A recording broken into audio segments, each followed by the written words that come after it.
And now, ladies and gentlemen, next we have a keynote on Talent 2030, what the future procurement workforce looks like. Think digital fluency, behavioral skills, and how we bring in the next generation of talent. And to discuss on this, we have with us again Mr. Amrinder Singh, Associate Director R&D Procurement, Novartis. Everyone, let me tell you that Mr. Amrinder Singh brings nearly 2 decades of procurement leadership within the pharmaceuticals industry, with a strong focus on strategic sourcing, supplier collaboration, and innovation-driven supply chain optimization. He has consistently delivered value beyond cost savings by fostering cross-functional collaboration and leading high-performance teams.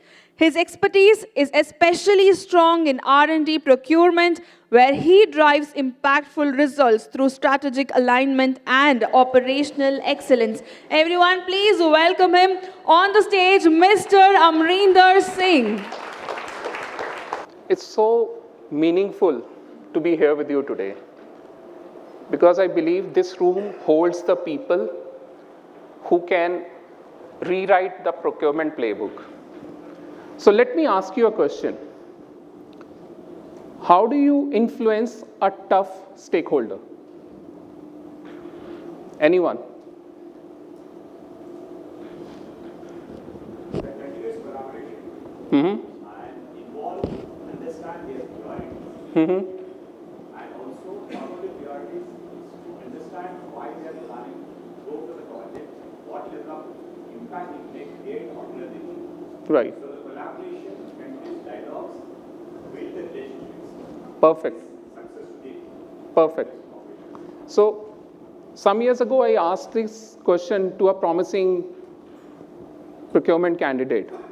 And his reply was, I usually send them a detailed report. And what if it doesn't work? His response was, I escalate. I wish if this was rare, but I've heard versions of this response at least 15 times since then. But this is not influence. This is avoidance, dressed in process. And if this is the definition of impact we have today, what hope we have for 2030? When the supply chains burn, when the AI amplifies chaos, when crisis needs real partnerships, not just paperwork. And if we don't act today, we risk creating a function which is very fluent in dashboards, but deaf to dialogue. Now, we talk a lot about tools these days, right? We have been speaking about those tools, AI, automation, predictive analytics. But what if our talent is not able to wield them strategically? These will just become some expensive noise for us, right? Now, how do we evolve our function to attract talent which wants to join it, right? Now, for this, I will be talking about 3 shifts that we need to make. These are not trends, these are transitions. The first one is from operational to strategic. You would have heard this word a lot of times, strategy, strategic thinking, right? But what is this about? Procurement has mostly hired people for compliance and control. You agree? This is what we hire for, right? But in 2030, what do we need? We need thinkers. We need people who can ask, why buy this? What is the value? A normal procurement person sees a 10 million IT spend, but a strategist, he asks, how can I use AI to solve my customers' problems, right? Now, we need actually curious minds. And those curious minds, the ones who are capable of asking questions that we are not even thinking about. Now, I remember early in my career, we had a mentor who would enter a sourcing review and say, okay, so what is the science behind the spend? He will not ask for a quote, he will not ask for the budget, but the science. What is the science behind the spends? This is where strategy starts, and this is where innovation starts to live. Now, the second shift is from process followers to digital natives. We heard this term digital natives quite a number of times in one of the sessions today morning, right? And then tech is everyone's favorite buzzword today. But none of it matters. The tech will not matter if a talent is not digitally fluent. So what is digital fluency? Any answers? What is digital fluency? What do we understand by digital fluency? Absolutely. So digital fluency is knowing what tools to use, when to automate, how to turn data into action. We cannot just hire digital natives and lock them into analog cages. A recent Gen Z intern asked me, I track Instagram engagement spikes in 20 minutes. Why does it take 30 days to consolidate vendor feedbacks? Right? So this is not about social media. It is about the analytical speed stalled by the bureaucratic friction. And if we let our Gen Z stars spend 70% of their time chasing a $5,000 PO, I think we have failed. We should unlock them and then empower them to build algorithms which can predict supply chain wildfires from the scraps of Reddit. The third shift I'll talk about is from enforcers to influencers. Procurement has always been known as a gatekeeper, a policy cop, the no team. We can't do this. We can't do this. Policy doesn't allow that, right? This is the word we use the maximum.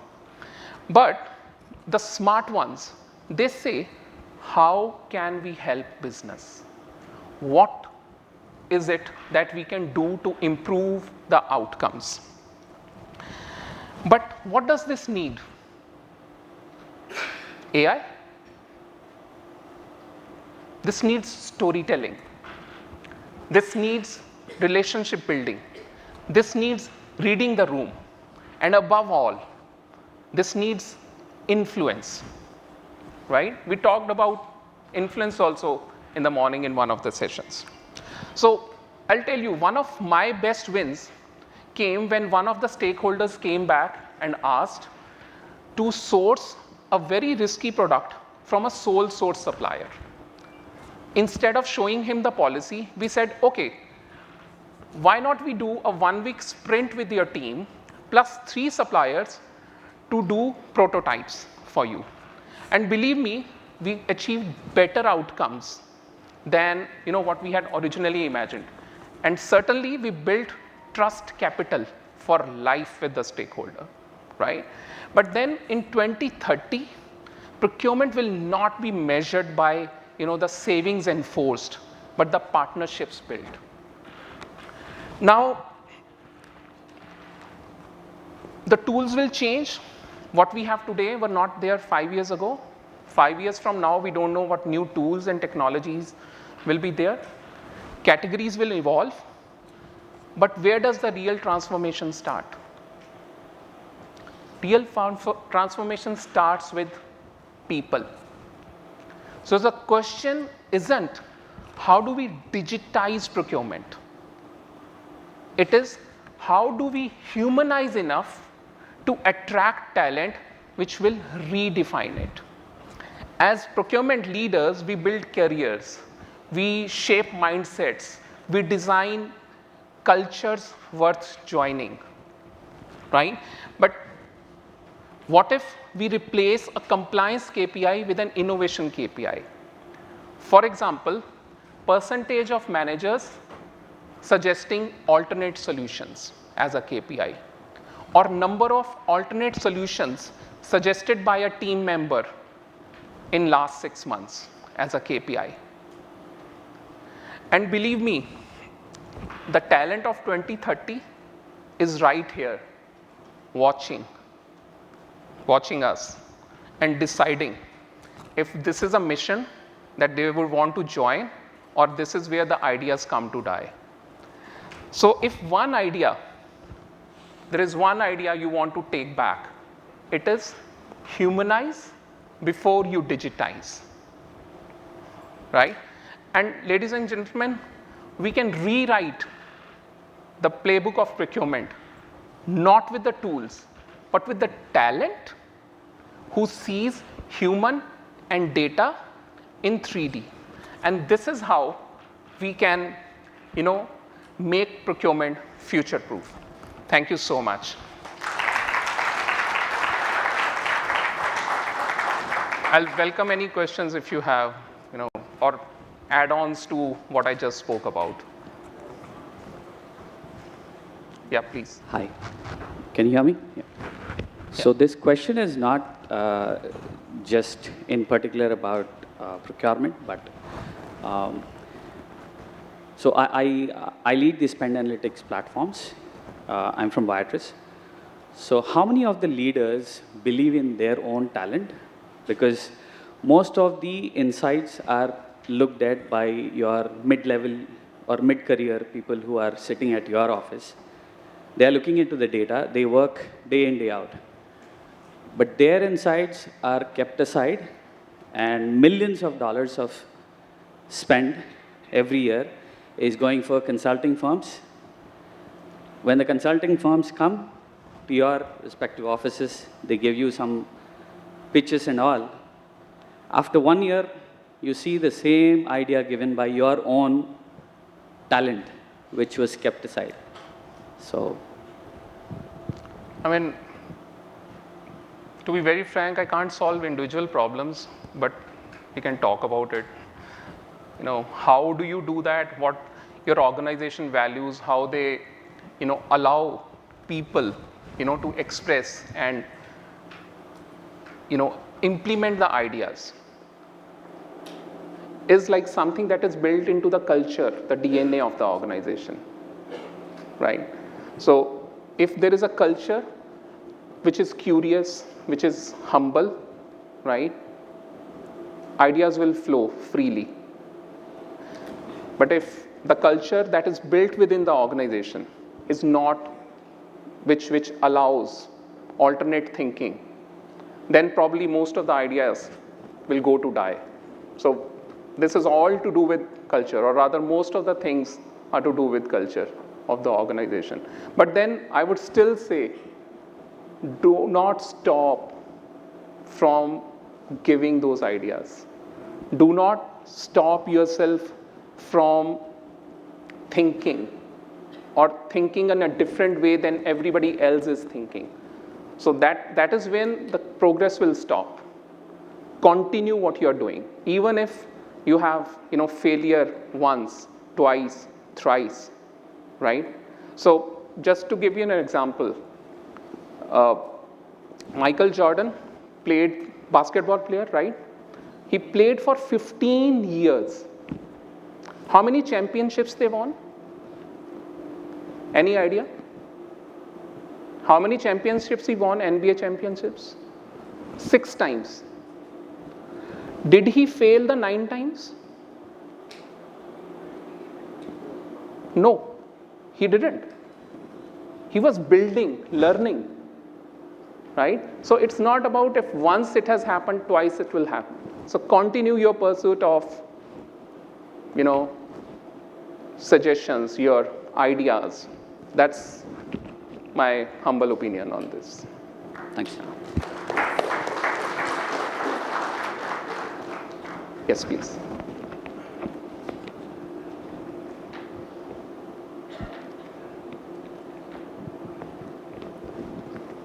I'm Chandrakant from Resustainability.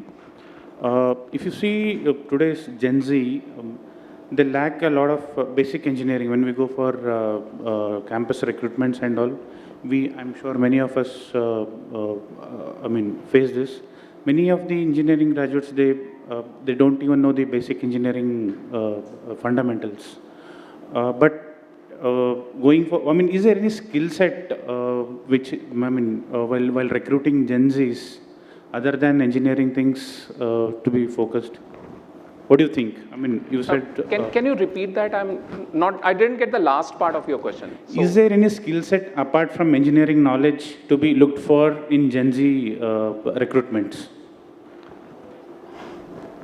interesting. So what is it the Gen Z looks for? They look for like fancy. Their own fantasy world rather than engineering during all their 4 years. So see, what I believe, it is not about Gen Z or millennials or whatever else terms we use. Particularly for Gen Z, that generation has seen speed. They have seen transparency. Can you say that we can provide them speed and transparency in the organizations that we hire them into?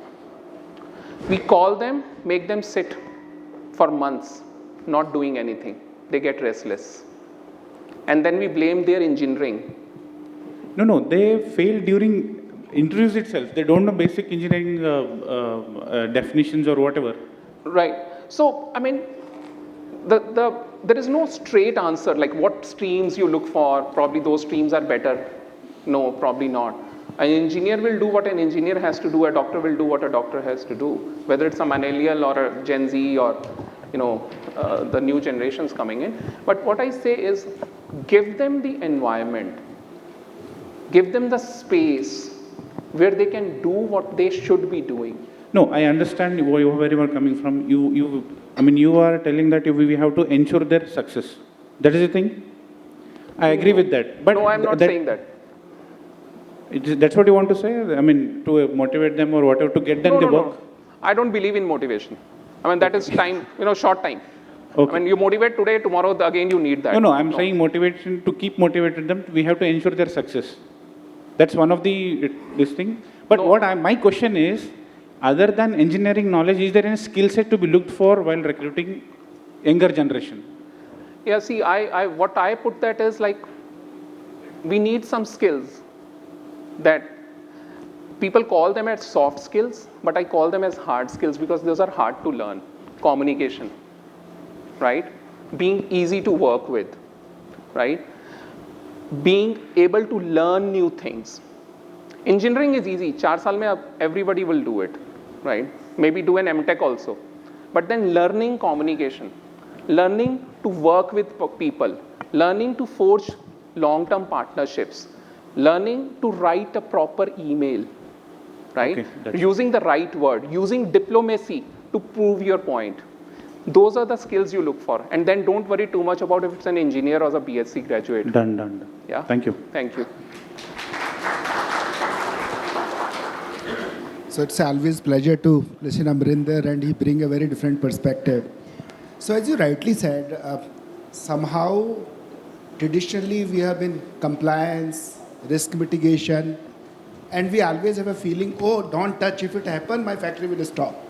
So there is just so much fear around change. So I just want some advice from you and your inputs, that how do you break that culture ki it is okay to fail? Or nothing is going to happen. Right. Because whenever somebody wants new vendor, don't touch, if the factory stop, we will see it later, and we keep on procrastinating the things. Right. So some of the input and how to bring that change. Right. That's what I would request. Absolutely. This question, I really love this question. Like, how to build the culture where failure is celebrated, right?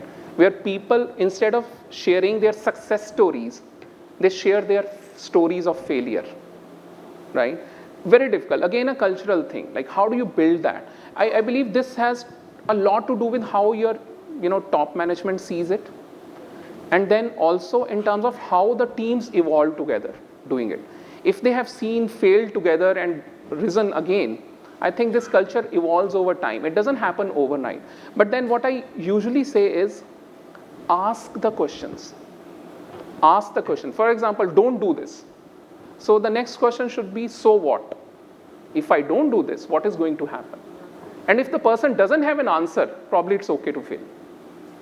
There is a lot of times nobody knows why we should not do it.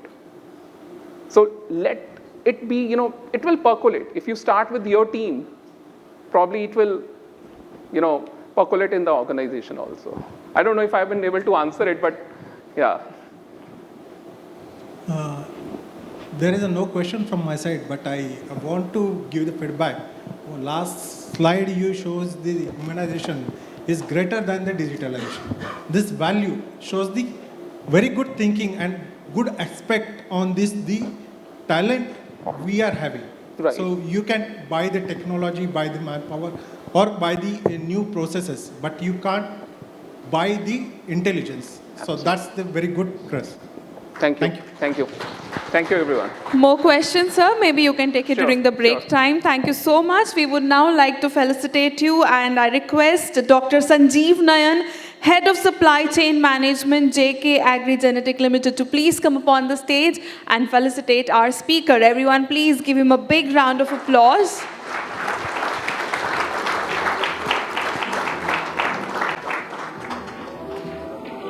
Sir, thank you. Thank you, sir. Good.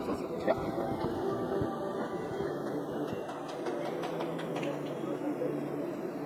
Thank you, sir. Thank you so much. So before we break for lunch, I would like to request you all to please take a moment to scan and fill in the feedback form and share your valuable insights about our speakers and their sessions. Your inputs, they help us to make each event better. With this, everyone, we hope you have been enjoying 7th Procurement Confix and Awards 2025. And now we are taking a lunch break for 45 minutes. I repeat, 45 minutes lunch break, requesting all of you to please come back promptly on time. You can also take this opportunity to visit our sponsors booth and learn more about their products and services. Everyone, thank you so much. Have a great lunch.